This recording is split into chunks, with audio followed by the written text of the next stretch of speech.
1951లో మన దేశ జనాభాలో హిందువులు 84% ఉంటే ముస్లింలు కేవలం 9.8% మాత్రమే. కానీ 2011 వచ్చేసరికి హిందువుల జనాభా 79%కి పడిపోయింది. అదే సమయంలో ముస్లింల జనాభా 14.2%కి పెరిగింది. ఈ మార్పు ఎలా వచ్చింది? ఇది కేవలం సంతానోత్పత్తి రేటు, ఫర్టిలిటీ రేటు వల్లే అని చాలామంది అనుకుంటారు. కానీ కేంద్ర హోంమంత్రి అమిత్ షా గారు దీని వెనక ఉన్న అసలు నిజాన్ని బయటపెట్టారు. ఆ నిజం వింటే మీరు షాక్ అవుతారు. ఒక సభలో మాట్లాడుతూ అమిత్ షా గారు ఈ లెక్కల వెనుక ఉన్న అసలు కారణాన్ని కుండబద్దలు కొట్టారు. ఈ పెరుగుదల కేవలం సంతానోత్పత్తి రేటు వల్ల జరగలేదు. పాకిస్తాన్ మరియు బంగ్లాదేశ్ నుండి దశాబ్దాలుగా జరుగుతున్న భారీ అక్రమ చొరబాట్ల ఇన్ఫిల్ట్రేషన్ వల్లే ఇది జరిగింది అని ఆయన స్పష్టం చేశారు. ये फर्टिलिटी रेट के कारण नहीं हुआ है, ये घुसपैठ के कारण हुआ है.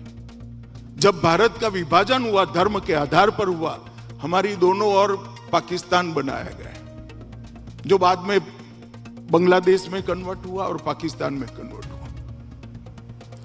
और वो दोनों जगह से घुसपैठ के कारण ये आबादी में इतना बड़ा परिवर्तन आया.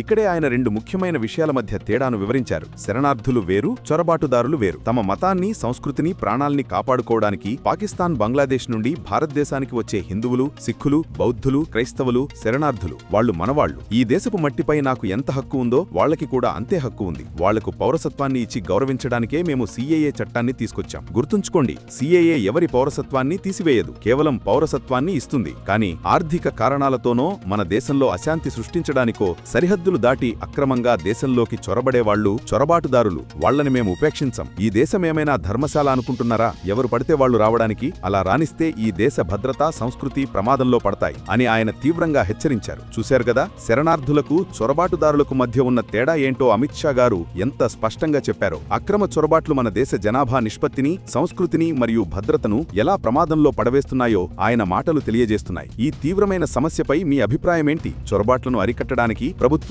ఇంకా కఠినమైన చర్యలు తీసుకోవాలని మీరు భావిస్తున్నారా? కింద కామెంట్స్ లో మీ అభిప్రాయం చెప్పండి. ఈ నిజం అందరికీ తెలియాలంటే ఈ వీడియోను తప్పకుండా షేర్ చేయండి. జై హింద్.